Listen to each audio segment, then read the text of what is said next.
Hey, we welcome you to Wisconsin football. Badgers trying to make it 5 straight after a Big Ten opening loss to the Iowa Hawkeyes. All season long, Wisconsin has taken pride in being an all-around team. That was on display Saturday in a win at Maryland. The defense and big plays from the special teams kept Wisconsin in it until quarterback Joel Stave got hot in the second half, and Wisconsin was able to pull away for a 31-24 win. That was the definition of a team victory right there. Offense was sloppy, basically non-existent in the first half, and we get a huge fake punt. We get a huge kickoff return for a touchdown. The defense, I thought, did a very good job all night. So, that's why you got the team. That's why you got, those 70 other guys that you travel with, because, it took all of us tonight. After surrendering an early touchdown, Wisconsin's Natrell Jamerson took the ensuing kickoff 98 yards for a touchdown to tie the game. Wisconsin's first kickoff return in almost 2 years. 10-5, touchdown Wisconsin, Natrell Jamerson. The Badgers would again look to special teams moments later. On 4th and 1 from their own 22-yard line, linebacker Joe Schobert took a direct snap and plowed into the line. He would break free and harken back to his days as a high school running back, rumbling 57 yards down to the Maryland 21. UW cashed in the trick play one play later as Dare Ogunbowale took a handoff off left tackle, cut back inside, and scored on a 21-yard run for a 14-7 lead. Dare Ogunbowale. Safety Tanner McAvoy would get his first of 2 interceptions on the day, this one setting up a 28-yard field goal from Rafael Gaglianone. But Maryland would draw even just before the half when a blocked punt turned into a 40-yard touchdown pass from Hills to DJ Moore. The second half was all Wisconsin. After having just 3 completions for 20 yards in the first half, Joel Stave came alive after intermission.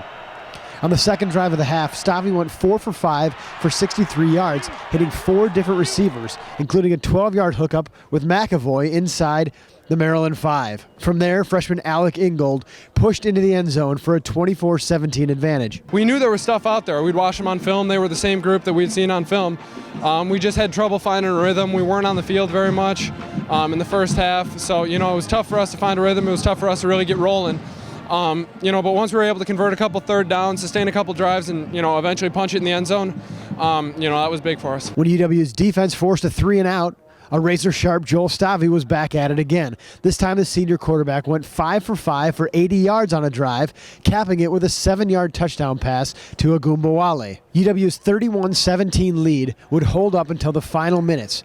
Maryland would make it interesting after a 27-yard touchdown from Caleb Rowe to Levern Jacobs pulled the Terps within 7 with 2:39 remaining. Just when it appeared Maryland had recovered the ensuing onside kick, an offsides penalty made them re-kick it. This time, Wisconsin gained control. The game wasn't quite finished, though, as Wisconsin faced a 4th and 1 with just under a minute remaining, trying to kill the clock. The play call from the sideline was a handoff, but the senior quarterback called his own number. Power was called, and, I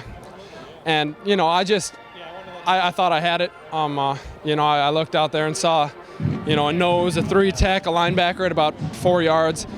And we only had to get 2 inches, so I thought I had it, and I just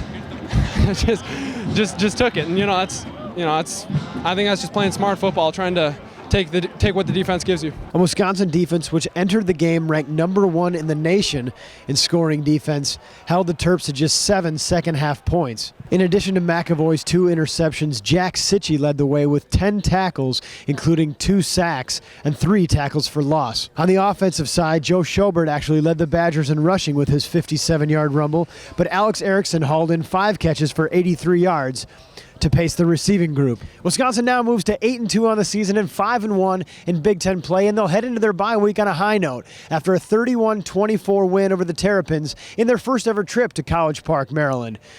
After next week's bye week, the Badgers will return to action at Camp Randall Stadium against Northwestern on November 23rd. Thanks for watching. I'm Patrick Herb.